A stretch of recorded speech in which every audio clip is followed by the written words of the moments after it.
what is civil engineering? What is structural engineering? Well, when I say structural engineer, most people say construction engineering. Okay. So they have no idea what we do. One thing to say is everybody knows what an architect does. Right. They draw the pictures. They and sometimes I'll say, well, I'm the first person that takes the architect's concepts and turn it into reality. Right? The if you want to draw the analogy of a building to a person, right, I'm the bones. That's what structural engineer is. It's the bones. And at that point, I don't want to get too much into detail about beams and columns and stuff like that. But it's Right. we're the bones that hold it up. We're the first people that turn the architect's vision into reality. So that's what I would say is what structural engineering is. So why? What do I want to say? People like living in buildings. Yeah, People like living in buildings that don't collapse. yeah. It's an important role. It's, How does structural engineering attract people into that role in the 21st century? There's smartphones, there's virtual reality, there's things. Um, how do the best and the brightest go into structural engineering? I think that's an issue that the entire profession is facing, is that they're not. I don't think that the brightest and best are going into structural engineering. They can make more money starting up the next Google or YouTube or something like that.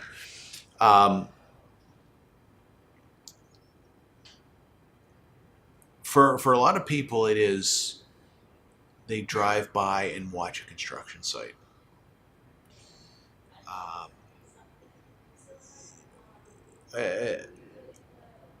we do something locally with the model bridge competition at Engineers Week, which gets students, high school students at least, thinking about bridges and structures and stuff like that.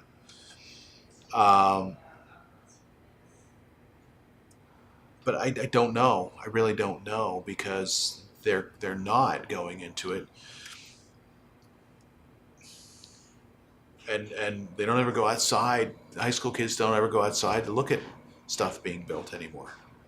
So I don't know. And I don't know the answer either, Yeah. because if I'm doing a spiel about structural engineering and how truly you can bring intuitive creations, maybe coming from the architect to yourself, and you're dragging it into an analytical, reality-based, again, a contractor who wants to know, where do I cut?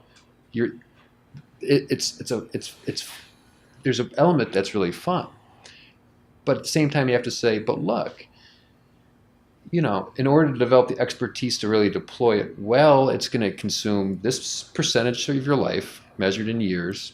You're going to feel shaky in that meantime. Yeah. The fees in sometimes your salaries aren't. You're not going to go buy a 3 Series. Yeah. Out of the ever or out of the gates. And if to share this too, it's like a thing that's kind of damning for me is you take a structure of a certain construction value. The percentage of the fee for the structural engineer is relatively small. Right? Is it 0.75%? Is it 1%? Is it 1.5%? It's there. It's that range, yeah. A realtor that sells that building, say the construction cost is the purchase price, they're going to take home a percentage that is probably more than 0.75%. Oh yeah, yeah. For Multiple times. Multiple times. They'll sell the building 3 times, and they don't have to stay up at night wondering if the roof's going to collapse in a storm event or a snow event and whatnot. So, to my friends and family advocating to go into structural engineering, I feel compelled to give those 2 answers, and I'm not sure how to sell the soap. Yeah, yeah. I mean, one of the things I say is that, look, if you like to solve problems, engineering is a great profession if you want to solve problems. Yeah. what's different about what we do compared to somebody that sits behind a computer all day is, right, you can drive around and it's like you drive over a bridge that you designed. Like you can go out and you can touch it and you can see it, a building or something like that. And when things are not going well, right, when you're driving across that bridge and they've got it down to one lane because there's potholes or something like that, you start to understand that you can't just take this stuff for granted. Right. But solving the problems, seeing your stuff come to life is very, very a big part of why I stay in structural engineering. I don't know what I don't know what other things are paying. All right, but I know that they're not working as many hours, Right. and I don't know, you know, And and just to touch on the seeing it built thing, there is a lot of value on that. yeah, Can't deposit in a bank account, but it's funny. So I'm 34. Do the math. Right? 34. I guess part of the oldest of the millennial generation. I'm in this club. Right. Good to be. Right. Um, but say on Instagram, I feel a draw of like, people that actually do stuff get a lot of followers on Instagram. I made this table out of a branch, and people love it. You actually did something. yeah, There is a component to here's your 180-foot tall Tower of Doom thing that you made, right? It's not something you can fake, and so yeah. But again, how do you deposit?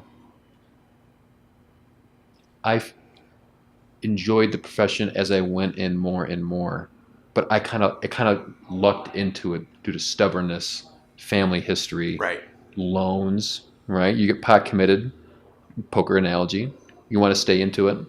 You can make more money doing other stuff, but I'm finding the answer too. I don't know. Yeah, I don't know. It's my kids are saying, well, this guy here on YouTube, he does stupid stuff and he makes $1 million a year. It's like, okay, there's one person on YouTube that does stupid stuff and makes $1 million a year. There's 900 million other people on YouTube that make stupid stuff and do stupid stuff. And guess what? They all go to the hospital for it. Sure. But I can be a video game player because this guy makes $6 million a year playing video games. There's one guy doing that. We need buildings. We need bridges. Maybe we're just fortunate enough, or unfortunate, depending on how you look at it, the fact that we don't live in a third world country where the buildings fall down and the bridges collapse. It's Chris Letchford, department head at RPI. Didn't go to put the nail straight on the head, but he framed it in that way too. It's like the future of civil engineering is it? What do you think? I think it's good because people like living in a first world environment. Yeah. And civil engineers are, not to be so bold, but are responsible for making that happen for everybody. Yeah. So people like not being crushed in a pile of rubble, but yeah, you take it for granted. We turn on the faucet and we get clean, drinkable water. We flip on the light switch, and we get electricity. And when the power goes out for 4 hours, we're sitting around. What am I going to do now? I can't charge my phone. I can't watch Netflix. I think I have a flashlight somewhere. And at my house, right, we run a well, so we don't have power. We don't have plumbing either. And there's a road network that brings you blueberries from wherever blueberries come from, and roses from Peru. It just yeah, and it's a privilege. You go to the vast majority of the rest of the world, they don't have clean water. Right. Some cities you go to some cities that the air pollution is so bad that you can't even breathe. That's pretty bad, right? And yet We get annoyed when the power goes out for 2 hours or when the cable goes out during the rain. Oh, good grief. Uh, but it is civil engineers that have created the first world lifestyle.